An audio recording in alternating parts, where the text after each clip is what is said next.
Did you ever wonder how AI can actually help you in your day-to-day life? Well, here's the truth. It's available to you on your cell phone. It's available on your computer.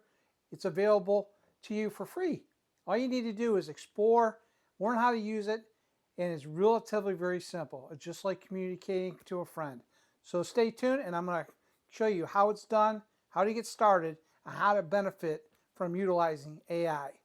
So let's get to it. My name is Brad Kemp. I have a YouTube channel called Blue Nile Farm.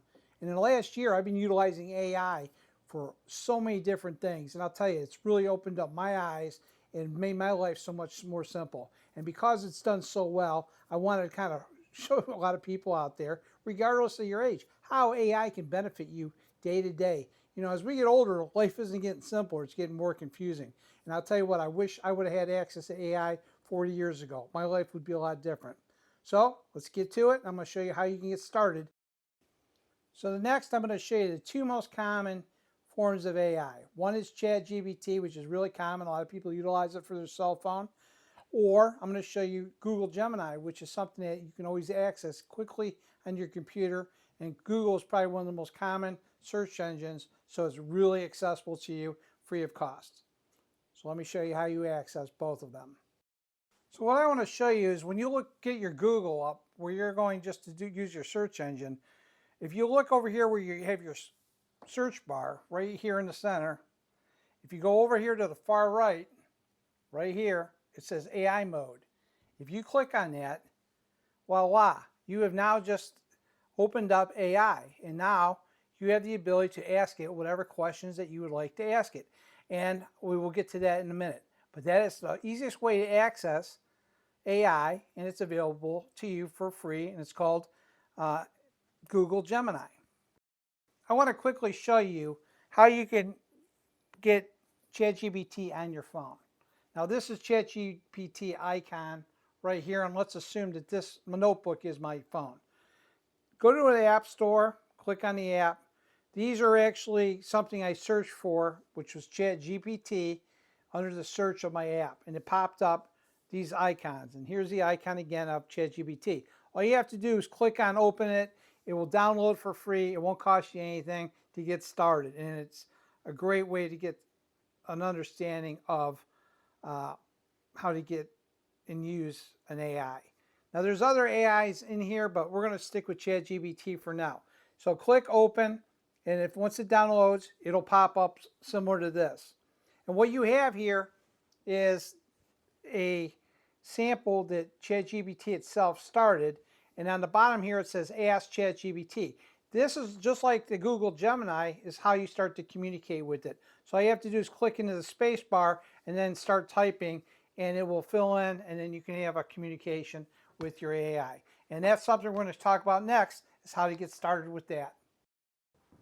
So after I just showed you how you can access either ChatGPT or Google Gemini, now it's time to get started. If you're brand new to AI and you never used this before, I'm going to demonstrate for you on Google Gemini how this works. And we're going to pick a topic that everybody is really familiar with, which is cooking. And most everybody has cooked, knows how to cook. And if you don't know how to cook, well, this might be the time to learn. So I'm going to show you how Google Gemini can actually help you out in the kitchen. You're going to find practical uses for this.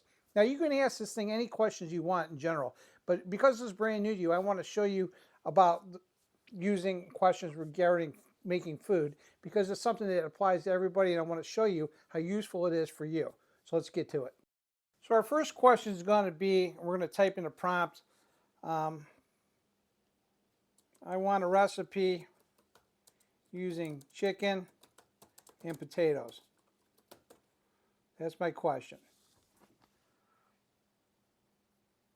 So as you can see, a bunch of recipes popped up that was generated by the AI. So the next question will be, give me a simple recipe with chicken and potatoes that I can make under 30 minutes. And we'll send that. So it's saying that the garlic butter chicken and potato skillet is the recipe that's choosing, and it's showing about utilizing in a microwave, getting it started. But this is all what it comes up with. So my next question would be, I don't have an oven. Give me a recipe using a pan or air fryer. So then it creates a recipe that takes 5 to 10 minutes of prep, cook times 18 to 20 minutes within our 30-minute range. It actually tells us when to cook it and so forth, and it breaks it down. So you ask a question within a question, and you can continue asking questions. So the next question could be, what kind of oil is best to use for frying potatoes? And it brings up different oils that you can use. Refined avocado oil, peanut oil, canola oil. And you can continue asking questions and keep building on this. You can ask for a specific, simple recipe. You can ask any question you want and just keep more engaging. And that's what's so neat about this. And it does not forget the topic that you were talking about. So this is just a quick example to show you how to utilize it when cooking. Hey guys, thanks for watching this video on how to use ChatGPT or Google Gemini to learn how to use AI. Really very simple, and you can keep asking lots of deep questions. You're going to get a better and deeper response.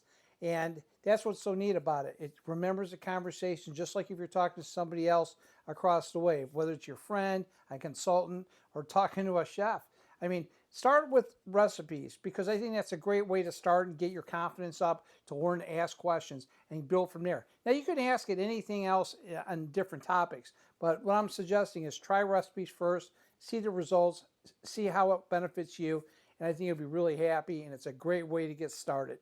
So next time I'm going to talk about how to use ChatGPT or Google Gemini or any other AI for that matter to help you with another problem-solving thing that you can utilize in your real day life, because this is how people learn, is by actually putting it into practice. And this is not like doing a Google search. This is a lot better, a lot more in depth, and I think you got a lot more to gain from it.